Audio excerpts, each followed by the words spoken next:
All right, today we're going to talk about a real internet original, a platform that gave millions of people a voice and, you could argue, pretty much invented the way we share our lives online. We're talking about, of course, Blogger. I mean, just think about this question for a second. Before the endless scroll we're all so used to now, before tweets and TikToks, if you had a story to tell or an idea you were passionate about, how did you get it out there online? Well, for millions of people, the answer was this kind of quiet revolution in personal publishing.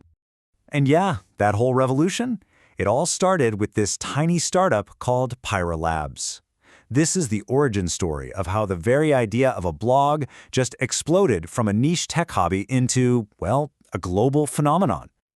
When you read this definition today, it seems so obvious, right? But back then, man, the idea of your own personal journal right there on the web with time-stamped entries, that was absolutely groundbreaking.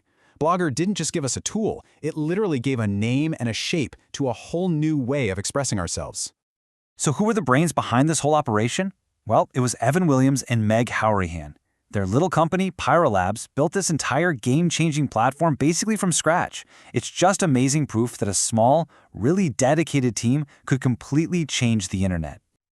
Wow, and things moved fast. I mean, it launches in the summer of '99, and almost overnight it becomes the go-to tool for this new format. It got so big, so influential, that just a few years later, yep, Google came knocking. And let me tell you, that acquisition, that was the moment, the single most important turning point in Blogger's entire story. It set the stage for everything that came next. All right, so now we're in the Google era, and this wasn't just, a new logo on the door. The Google acquisition fundamentally shifted Blogger's whole philosophy, and maybe most importantly, who could actually use it. And here's the absolute core of that change. It's really simple. Before Google, Pyra Labs, being a small company, had to charge for the good stuff, the premium features, just to keep the lights on. Makes sense. But then, after the acquisition, Google just made everything free, for everyone. Now, this wasn't just Google being nice. Oh no, it was a brilliant strategy that really defined the next era of the web. By giving away this amazing tool, they pulled millions and millions of users and all their content right into the Google ecosystem. It completely upended the world of online publishing. And once Google's resources were behind it, man, the features just started rolling out, one after another. But look, this isn't just a boring list. This is literally the story of the internet itself evolving in real time. First, it gets easier to add photos. Then you can design a whole site without knowing a lick of code. And then boom, making sure your blog looks good on a phone becomes a thing. See? Blogger wasn't just static. It was growing and changing right along with the web. But it wasn't all just about the flashy new features, This quote here hits on something maybe even more important: stability. Moving everything onto Google's powerful servers meant the whole service just got way more reliable. And for anyone creating content, that's huge. It means less worrying about your site crashing, less downtime, and just more peace of mind that your work is safe and sound. Okay, so with all this growth comes, well, growing pains. And in this case, massive scale brought massive complexity. As Blogger exploded into a truly global platform, it started running smack into some really tough challenges. We're talking everything from language barriers to, government censorship. And the scale we're talking about is just incredible. Just think about this. By 2016, you could use Blogger in 60 different languages. This thing was no longer a niche tool for techies. It had become a genuine platform for a worldwide conversation. So that brings up a really tricky question, right? How do you even manage a global platform when every single country has its own set of laws? Well, for a while, Blogger's answer was pretty clever. They used country-specific domains, like .ca for Canada or .co.uk for the UK.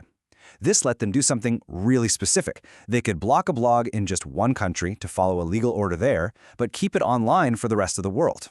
It was a really, really tricky balancing act between free speech and following local rules. Of course, sometimes that balancing act just didn't work. For some governments, the solution was way simpler and way more brutal. Just block the whole thing.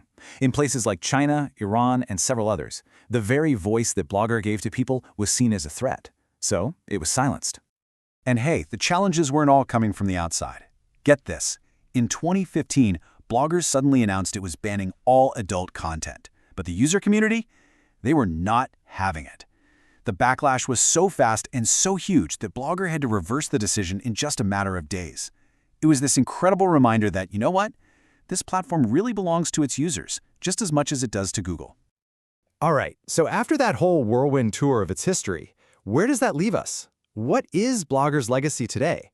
I mean, in a world that's all about video and super fast social media, what's its role? Does it still have one? Well, if you look at it today, the core promise is still all about simplicity and power. It's so straightforward. You pick a design, you grab a domain, either a free one or a custom one, and you can start publishing, just like that. And with all the built-in tools for making money and seeing who's reading your stuff, it's still pitched as this complete, all-in-one package for anyone who wants to start creating. And the crazy thing is, the core benefits are still super relevant. You get that rock-solid, secure hosting from Google, you can dive deep into who your audience is with Google Analytics, and you can have up to 100 different blogs on one account.